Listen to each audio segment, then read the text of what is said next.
el PowerPoint para que podamos ver cómo desarrollamos el plan de emergencia. Bueno, a lo largo de esta sesión teórica de hoy vamos a ver, o vamos a tener, una visión global de cómo se encuentran los planes de emergencia de protección civil, qué hemos de hacer, qué no hemos de hacer, qué, digamos, documentación, qué datos deberemos de recopilar y luego, posteriormente, desarrollarlo. Es decir, ya mañana lo que vamos a hacer es organizar toda esta documentación y desarrollar el plan de emergencias de protección civil de un municipio. Vamos a escoger un municipio más o menos normal, pequeño, evidentemente, para no extendernos excesivamente, tanto en riesgos como en actuaciones para desarrollarlo. Un municipio así de alrededor de unos 15.000 habitantes, ¿vale? Y en tercer lugar, también vamos nosotros no solamente a desarrollar el plan de emergencias de protección civil, sino a inventariar los recursos y medios como un instrumento necesario, como un instrumento clave para el desarrollo del plan de emergencias de protección civil. Vamos a ver cómo nosotros vamos a tener una visión global de lo que mañana vamos a hacer en un supuesto práctico. Bien, el plan de emergencias de protección civil, en realidad, ¿qué es? Bueno, es, podríamos decir, un instrumento preventivo. Es algo que vamos a tener desarrollado para que, si hay un siniestro, si hay un percance, a nivel municipal, pues que podamos dar una respuesta rápida y eficaz, de tal manera de que, por un lado, evitemos improvisaciones, por otro lado, garanticemos tanto una respuesta rápida y eficaz como una minimización de daños tanto a personas como a bienes, al medio ambiente, etcétera, etcétera. Por lo tanto, el plan de emergencias de protección civil hay que estudiarlo partiendo de este principio. Por un lado, optimizar los recursos, por otro lado, minimizar las consecuencias. Bien. Dentro del plan de emergencias de protección civil deberemos de seguir una secuencia de actuaciones. Y para lograr estos objetivos anteriores, la secuencia de actuaciones que deberemos de desarrollar es, en primer lugar, analizar debidamente cuáles son las amenazas que dentro del municipio pues existen. Y esas amenazas no tienen por qué ser amenazas de origen siempre de la naturaleza, sino que pueden ser también de origen humano. Aquí hemos puesto algunos ejemplos: deslizamientos de laderas, peligro sísmico, tsunamis, peligros volcánicos, peligro de inundación, que son riesgos o amenazas, mejor dicho, de la naturaleza.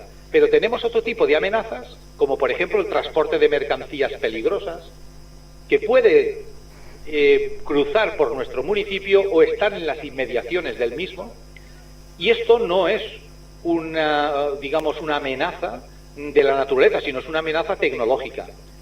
Puede que existan polígonos industriales dentro de nuestro municipio en el cual se estén fabricando o se estén produciendo sustancias químicas, gases, etcétera, que puedan ser origen también de una grave amenaza para la población. Por lo tanto, analizaremos todas las amenazas del municipio, bien sean de origen natural o bien sean de origen tecnológico, biológico, químico, etcétera.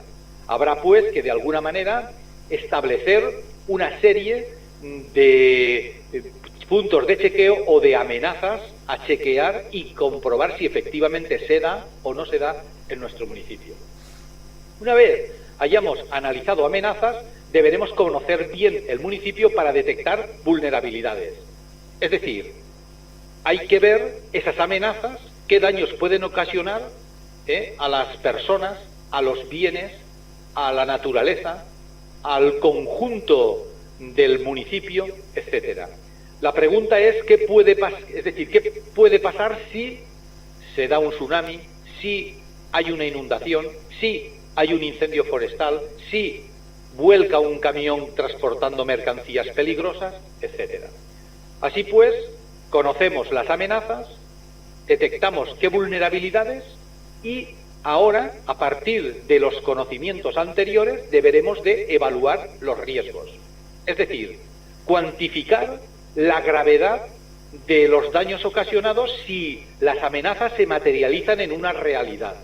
Si hay peligro de explosión porque estamos en un polígono industrial en el cual se manipulan mercancías explosivas, pues habrá que detectar unas vulnerabilidades y evaluar esos riesgos. Es decir, ¿qué pasa si explotase? ¿Qué pasa si se contaminase? ¿Qué pasa si se inundase? Etcétera.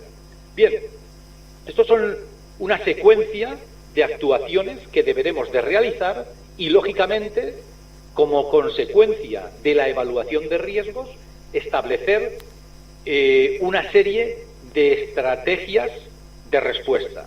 Bueno, me está diciendo el señor Carlos que aún no escucha el audio. Vamos a contestarle que haga la prueba de salir y volver a entrar en la sala.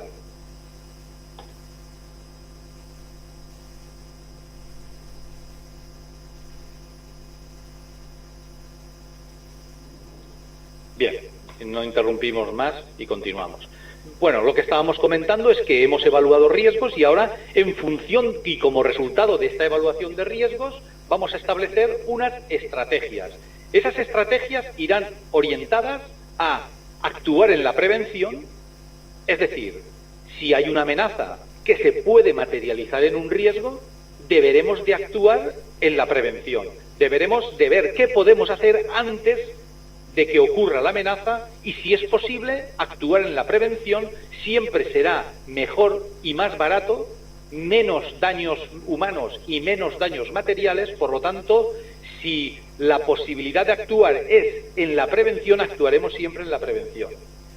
Posteriormente, y si esto no es posible, o además para mejorar todavía la prevención, habrá que establecer una respuesta y, lógicamente, tener preparado la recuperación. Vamos a poner un ejemplo rápido. Si nosotros tenemos peligro de un desbordamiento de un río en una determinada zona, ¿qué podemos hacer para que el río, si lleva más caudal, pues no desborde? Evidentemente habrá que hacer a lo mejor obras de ingeniería. Pues bien, si se pueden hacer porque podemos actuar en la prevención, pues actuaremos en la prevención. Otro modo, pues a lo mejor desplazar las viviendas inundables a otras zonas, hacer diques, hacer muros de contención o hacer un relleno de tierras, no sé, habrá que estudiar qué podemos hacer antes. Si es posible hacerlo, si no es posible, pues habrá que tener una respuesta. Bueno, pues habrá que ver que estas zonas inundables deberán ser comunicadas a las personas directamente antes de que vengan aguas arriba, pues el crecimiento, ¿vale? Y para que de alguna manera pongan en salvaguarda pues aquellos bienes inmuebles, vehículos, etcétera. Y posteriormente tener ya preparada una recuperación. Habrá que enviar bombas de achique, tenerlas preparadas allí, etcétera, etcétera. Bueno, pues esto es lo que habrá que hacer. Es decir, esta secuencia que tenemos aquí de analizar amenazas, detectar vulnerabilidades, evaluar riesgos y establecer estrategias es más o menos el contenido del plan de emergencias de protección civil. Eso es lo que engloba, en términos generales, el plan de emergencias de protección civil. Ahora bien, para que esto sea operativo hay que hacer muchas cosas, porque claro, es muy fácil decir que vamos a establecer estrategias, pero habrá que organizar equipos, brigadas, hacer nombramientos, establecer toda una serie de roles y funciones que deberán de desarrollar cada uno de ellos. Por lo tanto, nosotros deberemos de organizar debidamente el plan de emergencias de protección civil, tanto en la fase de desarrollo como en la fase de